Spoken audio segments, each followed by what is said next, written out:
Baik, selamat siang Mbak. Perkenalkan ya sebelumnya nama saya Yafi Anifasbullah ya sebagai konselor di sini. Bisa dipanggil Mas Yafi saja. Dan kalau boleh tahu nama Mbak ini siapa ya? Waalaikumsalam Mas, selamat siang ya. Nama saya Siti Lailatul Maufiroh, biasanya dipanggil Firoh Mas. Oke, oke. Mbak Firah ya. Kalau boleh Iya, tahu rumah Mbak Firah ini di mana sih? rumah saya di Mojokerto, di kota Mojokertonya. Oke, Mojokerto ya. Mojokerto. Nah, kalau boleh tahu juga nih, kesibukan dari Mbak Firah ini sebelum saat ini tuh melakukan apa? Kerja, sekolah atau gimana gitu?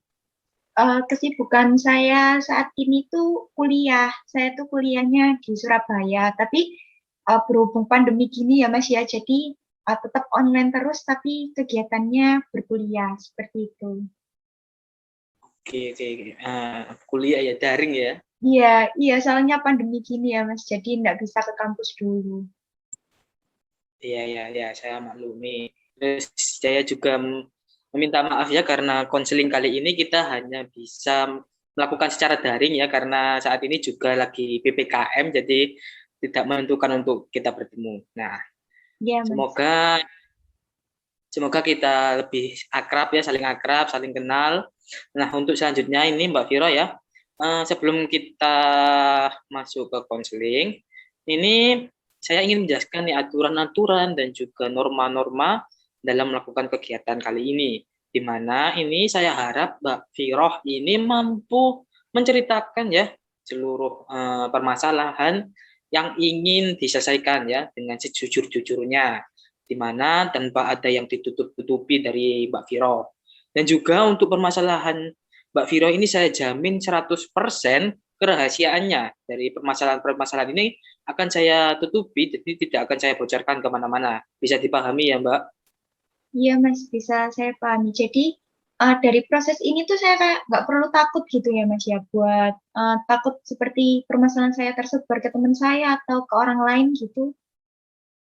Ya, Mbak tidak perlu takut karena kita juga memegang asas-asas ya, di mana asas kerahasiaan ini, di mana saya harus bekerja secara profesional ya, untuk menjaga privasi dari konseli saya. Seperti itu, Mbak.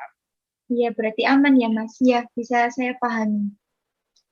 Ya, ya, pasti aman. Nah, oke baik. Nah, selanjutnya ini kita juga menyepakati pertemuan konseling kali ini ya, di mana saya sarankan kita akan bertemu satu hari dalam seminggu ini sekali saja ya, cukup mungkin dengan kurun waktu sekitar 40 menitan atau 45 menit. Apakah bisa diterima, Mbak? Jadi seminggu sekali harinya tetap sama atau bagaimana ya Pak? Um, Menentukan saja jadwalnya nanti bisanya kapan ya. Nanti kita sepakati aja, tapi yang penting 1 minggu sekali saja mungkin cukup. Ya bisa saya terima Pak. Oke, baik. Nah, dari sini Mbak Viro bisa menceritakan nih permasalahannya yang terjadi pada Mbak Viro kali ini. Baik, terima kasih. Jadi, gini ya, saya itu memiliki kecanduan dalam bermain game seperti itu. Jadi, di mana saya itu senang sekali bermain game pada saat awal mulanya mungkin SMP sih, Mas. Kayak mungkin SMP kelas 1, kelas 2 itu saya udah mulai kecanduan game gitu. Awal mulanya di situ. Nah, karena mungkin hal itu terjadi karena saya tuh punya kakak gitu loh. Jadi saya kecanduannya mungkin dari situ. Eh, Terus sudah cukup lama, semakin ke sini semakin memburuk. Kayak saya tuh nggak kenal waktu. Apa-apa itu selalu ngegame terus nggak ingat belajar, nggak ingat pekerjaan rumah. Apalagi sekarang kan saya kuliah gitu ya. Kadang itu tugas-tugas atau praktek-praktek kuliah saya itu saya kesampingkan dan saya lebih memilih game saya seperti itu, Mas. Oke, oke. Nah, kira-kira kan tadi mengenal video game dari kakaknya ya. Nah, Iya, waktu itu Mbak Viro ini diajak kakaknya itu pas kapan atau bermainnya itu main apa video gamenya seperti itu biar jelaskan. Jadi saya tuh mengerti game ini tuh uh, memang benar dari kakak saya itu yang laki-laki ya, apalagi laki-laki itu kan suka game gitu ya Mas ya. Dari kakak saya yang laki-laki. Nah, pas SMP tuh saya sering ngegame itu mungkin pulang sekolah itu sudah sering ngegame, sudah uh, pulang sekolah langsung naruh tas, nggak inget apa-apa, langsung game. Dan game-game yang saya mainkan dulu itu seperti GTA gitu Pak, GTA.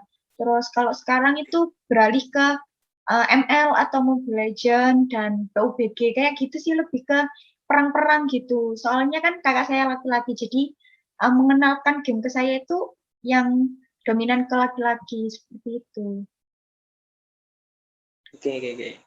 Nah, tadi kan Mbak Viro bercerita mengenai game-gamenya ya, apa saja sih yang dilakukan kayak game PUBG, Mobile Legends.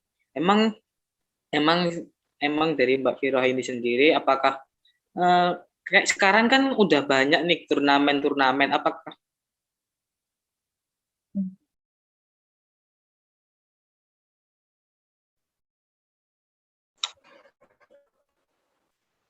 oke, maaf ya tadi terputus. Tadi kembali lagi ke pertanyaannya ya. Eh, kan tadi Mbak Viro saat ini ya lebih suka bermain game PUBG, Mobile Legends seperti itu. Nah, Iya, dari hal itu kan sekarang itu maraknya turnamen-turnamen e-sport ya kalau sekarang. iya. Itu apakah Mbak Viro pernah mengikuti hal-hal tersebut? Oh, kalau mengikuti turnamen sih saya enggak, tapi lebih ke mengikuti perkembangan gamenya gitu. Jadi kalau ada game saya main. Tapi kalau untuk turnamen atau perlombaan, mungkin saya nggak terlalu jago gitu loh Mas. Tapi saya tuh suka mainnya, tapi nggak terlalu jago kayak gitu. Jadi nggak ikut turnamen-turnamen gitu, enggak. Terus ya kan, kalau tadi Mbak Viro bilang kan tidak mengikuti turnamen. Nah, kan di dalam misalkan saat ini Mbak Viro sudah lebih aktif di main game-game mobile ya kan, di sana kan mesti ada yang kayak beli-beli pakai uang, kayak beli kostum atau apa. Apakah Mbak Viro juga mengeluarkan uang demi bermain game ini? Nah, itu kalau itu sudah pasti sih, Mas. Eh, saya itu kayak bohong gitu ya. Nah, ini dampaknya itu sudah parah gitu saya. Kayak saya pernah bohong, kayak perlu pulsa gitu buat daring ini, perlu pulsa. Nah, tapi uang dari pulsa itu tadi dari orang tua saya nggak saya belikan pulsa, tapi saya isi ke Mobile Legends saya buat beli kostum, buat beli diamond kayak gitu, Mas. Iya, iya, iya, baik, baik, baik. Lalu dari kecanduan yang Mbak Viro alami ini, apakah Mbak Viro ini memahami akan dampak yang terjadi gitu? Saat ini sih saya sudah mulai sadar ya, udah mulai kerasa lah, soalnya udah besar juga, udah kuliah. Jadi kebiasaan saya ini udah sangat-sangat buruk menurut saya dan membuat saya melupakan melupakan waktu belajar, melupakan waktu kuliah seperti itu dan meninggalkan seluruh kegiatan, seluruh pekerjaan saya dan mengabaikan orang-orang di sekitar. Kayak minim bersosialisasi gitu loh mas saya itu karena terlalu Hmm, fokus sama game saya gitu. oke, oke, oke. Terus kalau seperti itu ya, apakah Mbak Viro sudah pernah ditegur seperti misalkan orang tua, orang-orang terdekat, terus apakah Mbak Viro ini mengapa ya, mengabaikan atau malah marah-marah gitu? Kalau menegur sih sudah pasti orang tua atau bahkan teman-teman kalau kumpul gitu ya, kumpul sama saya kadang saya tinggal main game gitu.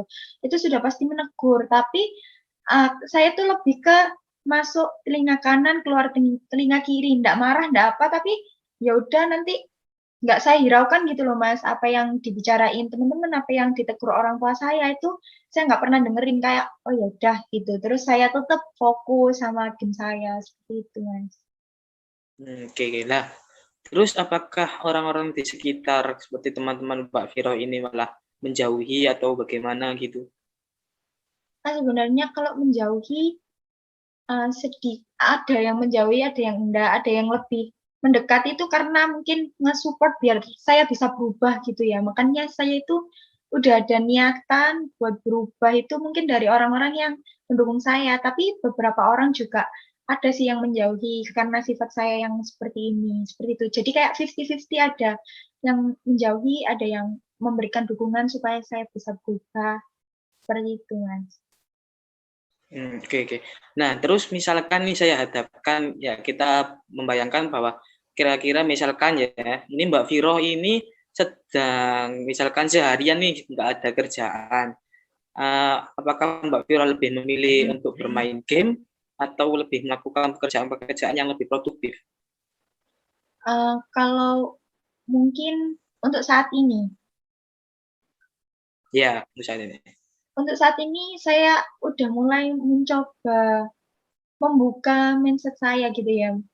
Mungkin iya bermain game, tapi ada batasnya seperti itu, Mas. Saya udah mulai menguranginya pelan-pelan gitu. Meskipun memang kecanduan itu sulit gitu ya, tapi karena saya berpikir bahwa saya perlu berubah, saya udah menyadarinya dari awal. Jadi mungkin bermain game, tapi saya masih bagi dengan pekerjaan yang lainnya, seperti berusaha seperti itu, Mas. Oh, oke oke oke, baik baik. Bisa saya pahami ya.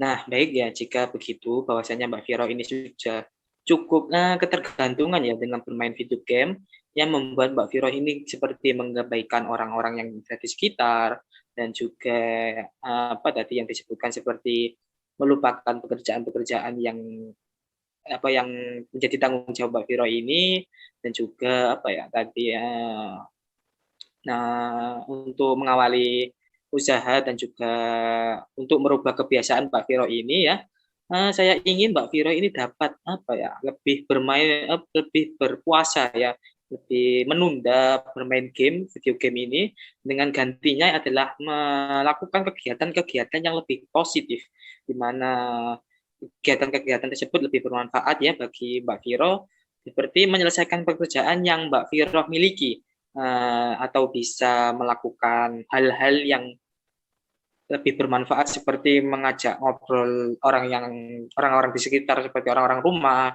lebih menghabiskan waktu ya dengan keluarga atau juga, mungkin masak atau membantu orang tua itu lebih baik daripada harus bermain video game. Nah, saya juga tidak mengharapkan Mbak Viro ini dapat langsung menghilangkan ya, karena kecanduan sendiri ini kan sulit untuk dihilangkan. Jadi, saya harap ini untuk juga lebih menanamkan pola pikir tentunya dengan menanamkan pikiran bahwasannya bermain video game ini terus-menerus ini adalah satu kegiatan yang sia-sia, seperti itu ya Mbak, bisa dipahami? Iya, bisa saya pahami, Mas. Jadi, di sini saya harus mengurangi, game saya gitu ya, setiap harinya yang dulu mungkin, keseringan sekarang sudah dikurangi bahkan dihilangkan, seperti itu ya, Mas, ya?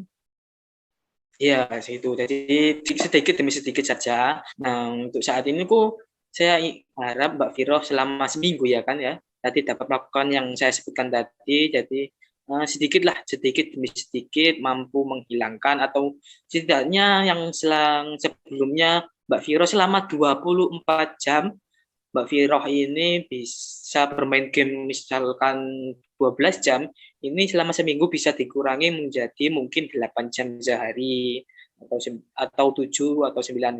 Setidaknya harus dapat mengurangi lah. Nah, seperti itu ya Mbak ya. Iya, bisa saya pahami, Mas.